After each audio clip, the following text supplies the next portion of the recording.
স্বাধীনতাহীনতায় কে বাঁচিতে চায় হে, কে বাঁচিতে চায়? দাসত্ব শৃঙ্খল বলো, কে পড়িবে পায় হে, কে পড়িবে পায়? তো আজকের দিনটা ছিল 15ই আগস্ট, স্বাধীনতা দিবস। ভারতবর্ষ এই দিন স্বাধীন হয়েছিল। 80 বছর পেরিয়ে গেছে। আজ আমরা সকলেই স্বাধীন। স্বাধীনভাবে চলাফেরা করি, স্বাধীনভাবে পোশাক পরতে পারি, স্বাধীনভাবে যেখানে খুশি সেখানে যেতে পারি। সত্যিই আমরা স্বাধীন।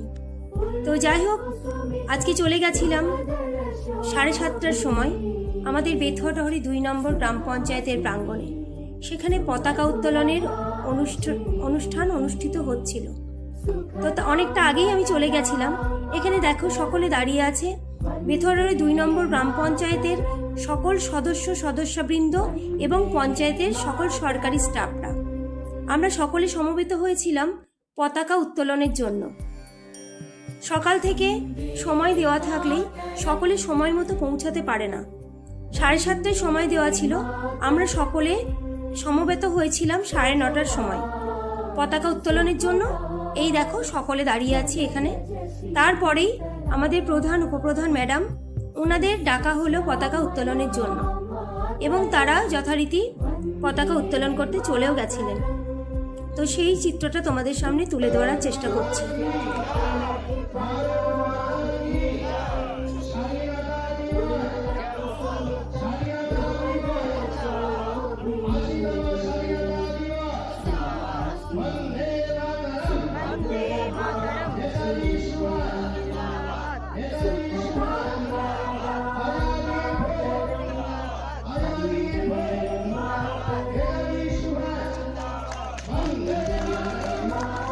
জাতীয় পতাকা উত্তোলন এবং বীর যোদ্ধাদের পুষ্পস্তবক জ্ঞাপনের মাধ্যমে আজকের মূল পর্বটা এখানেই শেষ হয়ে গেছিল।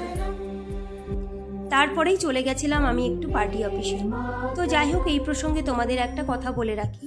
সেটা হলো, স্বাধীনতা মানে আমি নিজে ভালো থাকবো, নিজে স্বাধীনভাবে চলবো, এরকমটা নয়। কিন্তু স্বাধীনতা মানে সকলকে স্বাধীনভাবে বাঁচতে সাহায্য করব। ক্ষমতার অপব্যবহার করে কখনোই কাউকে কষ্ট দেব না, তার স্বাধীন সত্তা থেকে কখনো তাকে বঞ্চিত করব না। তো এটা হচ্ছে আমার মত, তোমাদের মত অন্যও হতে পারে। তো যাই হোক, যার যেটাই মত হোক অবশ্যই কমেন্টে জানিও। সকলে ভালো থেকো, সুস্থ থেকো। জয় হিন্দ, বন্দে মাতরম।